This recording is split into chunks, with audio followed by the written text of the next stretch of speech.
Hoy conoceremos la historia detrás del funeral que nadie vio venir.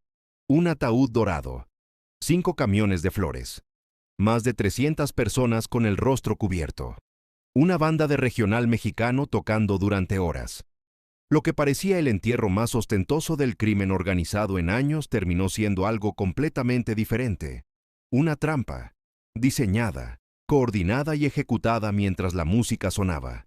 Mientras el cártel despedía a su fundador con oro y flores, la inteligencia federal llevaba horas cerrando un cerco que abarcaba 7 puntos de escape distintos.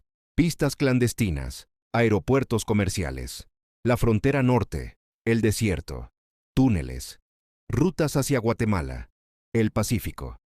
40 detenidos de alto perfil en 48 horas, 7 aeronaves interceptadas, un alcalde en funciones arrestado con el rostro cubierto. Y un dato que los medios no destacaron lo suficiente. Uno de los asistentes tenía cargo público electo.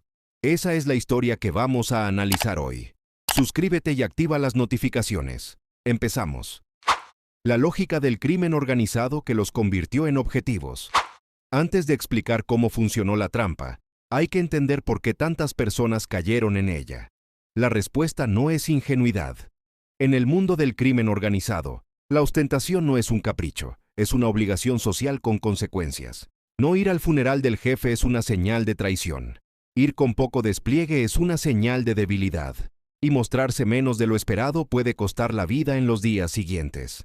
Así que fueron, con camionetas de último modelo, vidrios completamente oscuros, con escoltas, con el rostro cubierto, pero con presencia visible.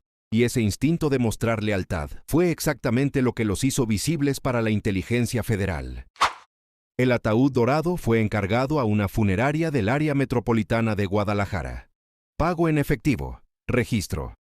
Las coronas de flores llegaron en al menos 5 camiones de carga desde Michoacán, Colima y Guanajuato. Para los investigadores, esos orígenes no eran datos logísticos, eran un mapa de presencia territorial del cártel. Los teléfonos que usaron para coordinar la asistencia encendieron antenas que los investigadores ya monitoreaban. Las personas que normalmente operan en compartimentos estancos, que nunca se comunican entre sí directamente, que evitan cualquier patrón de contacto, se vieron obligadas a converger en un mismo punto físico, un punto conocido, con fecha y hora exactas. Para los analistas de inteligencia, eso tiene un nombre preciso: activación de red pasiva. Años de información acumulada que espera el momento en que todos los hilos apuntan al mismo lugar. Un funeral masivo de alto perfil es exactamente ese momento. El operativo no empezó cuando murió el Mencho. Llevaba años construyéndose. La pregunta que muchos se hicieron al ver las imágenes fue: ¿cómo es posible que en tan poco tiempo se monte un operativo de esta escala? La respuesta está en algo que los cuerpos de inteligencia llaman archivo pasivo.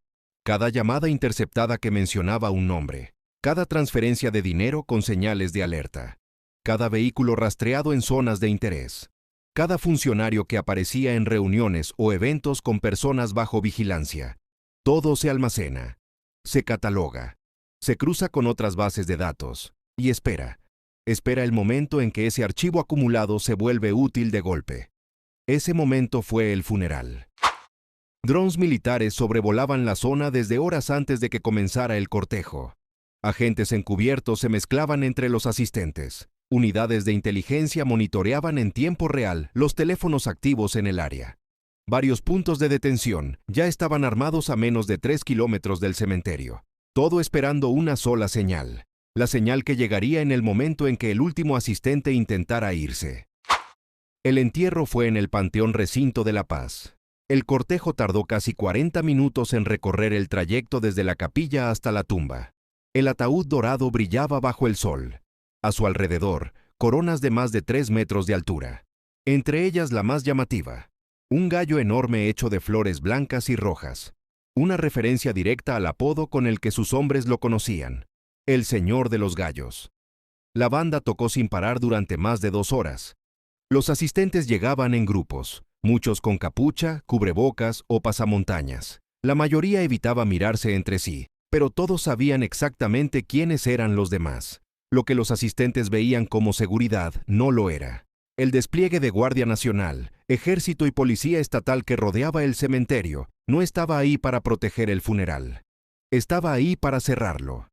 A las 3:17 de la tarde, llegó la orden.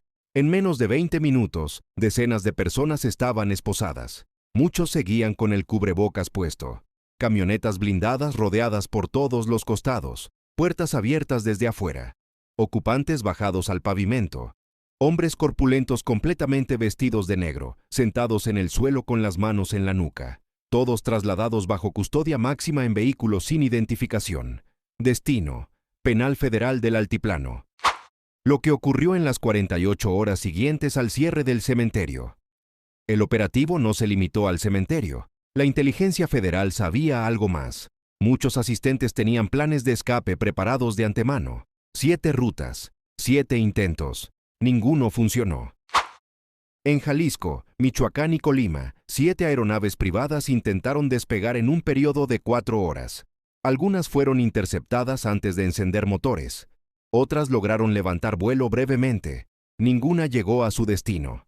La Fuerza Aérea Mexicana las obligó a aterrizar bajo escolta.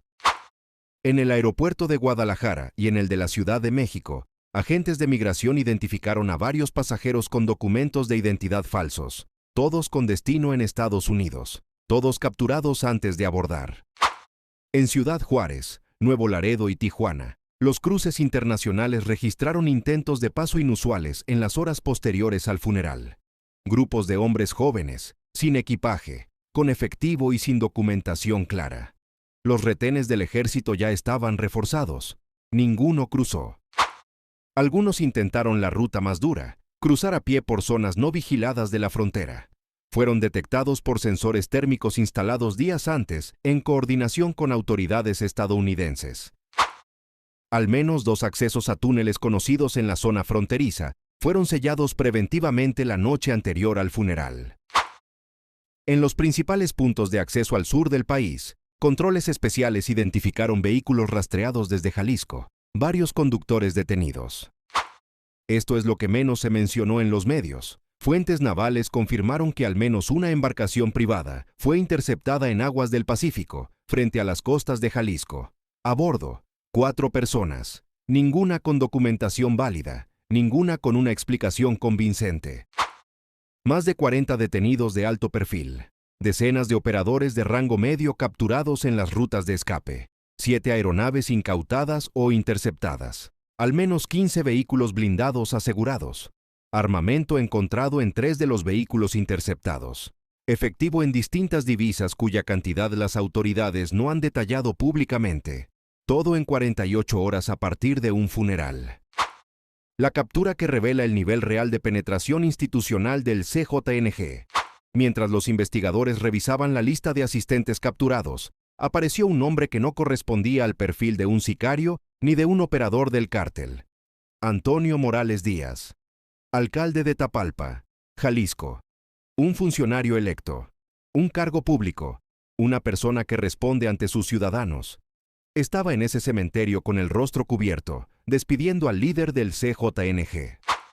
Su presencia confirmó algo que la inteligencia federal sospechaba desde hace años, pero nunca había podido documentar tan limpiamente. La red de protección del cártel no estaba solo en las calles, estaba en los ayuntamientos, en los juzgados, en las oficinas de gobierno, y ese día esa red quedó expuesta en público. Los analistas que han estudiado la estructura del CJNG durante años describen lo que llaman la pirámide de protección. En la base, los operadores del día a día. En el nivel intermedio, los financieros y logísticos. En la cúspide, no hay un solo líder criminal. Hay una red de personas con cargos legítimos, cuya función es garantizar que el sistema funcione sin interferencias. Presidentes municipales que miran hacia otro lado. Policías que desaparecen cuando más se necesitan. Funcionarios de aduanas que procesan contenedores sin revisar. Todo eso tiene un nombre en la literatura criminológica: captura institucional. No es corrupción espontánea. Es una construcción deliberada de dependencia mutua durante años. Favores pequeños al principio. Luego favores grandes. Luego una dependencia de la que ya no hay salida limpia para ninguno de los dos lados. Eso explica por qué el alcalde de Tapalpa estaba en ese cementerio. No necesariamente porque fuera un criminal de carrera, sino porque en algún momento, años atrás, cruzó una línea de la que ya no podía retroceder. Y cuando el jefe muere, La obligación de aparecer no desaparece, aparece con más fuerza, porque en ese mundo los primeros que muestran lealtad cuando cae el líder son los que tienen más posibilidades de sobrevivir lo que viene. O eso creían. ¿Dónde están ahora y qué dice la historia sobre lo que sigue? Los detenidos más relevantes fueron trasladados al Centro Federal de Readaptación Social número 1, el Altiplano, la prisión más segura de México, diseñada específicamente para personas con recursos para sobornar y redes para organizar fugas. El altiplano existe como resultado directo de una lección muy costosa. En 2015, Joaquín El Chapo Guzmán se fugó por un túnel de más de 1,5 kilómetros que sus hombres construyeron durante meses sin que nadie lo detectara. Después de esa fuga, el protocolo cambió completamente. Sensores sísmicos bajo el suelo, celdas con detección de vibraciones, rotación constante de personal, revisiones de infraestructura cada 72 horas. Los detenidos del funeral del Mencho ingresan a ese sistema, sin comunicación efectiva con el exterior, sin posibilidad real de continuar dando órdenes. Los analistas advierten que el mayor riesgo ahora es interno al cártel. La historia del crimen organizado en México muestra el mismo patrón cada vez que una organización pierde a su líder.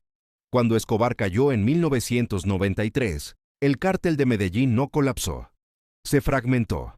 Y los fragmentos se volvieron más eficientes y más difíciles de combatir que el todo. Cuando los Zetas perdieron a Heriberto Lascano en 2012, la organización entró en una guerra interna que produjo niveles de violencia sin precedente. Cuando el Chapo fue extraditado, el cártel de Sinaloa no desapareció, se reorganizó. Lo que los analistas coinciden en señalar sobre el CJNG es esto: no va a desaparecer, va a fragmentarse, y los fragmentos, cuando pelean entre sí por el control, son más peligrosos que el todo, porque no tienen la misma lógica de contención que tenía la figura central. Para las comunidades en los territorios del cártel, esa fragmentación no es un debate académico, es la amenaza más inmediata que enfrentan. Más de 40 detenidos de alto perfil, 7 aeronaves interceptadas, un alcalde en funciones arrestado, una red de corrupción institucional expuesta. Todo en 48 horas. Todo a partir de un ataúd dorado que brillaba demasiado. Lo que este caso demuestra no es solo la capacidad operativa de la inteligencia federal. Demuestra algo que los investigadores repiten en privado. Los grandes criminales no caen por sus enemigos, caen por sus propias costumbres. El Mencho pasó más de una década siendo el fantasma más buscado del continente.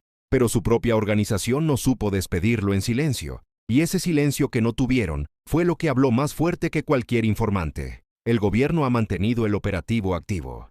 Aeropuertos privados bajo vigilancia reforzada, pistas clandestinas monitoreadas por satélite, cruces fronterizos con protocolos especiales.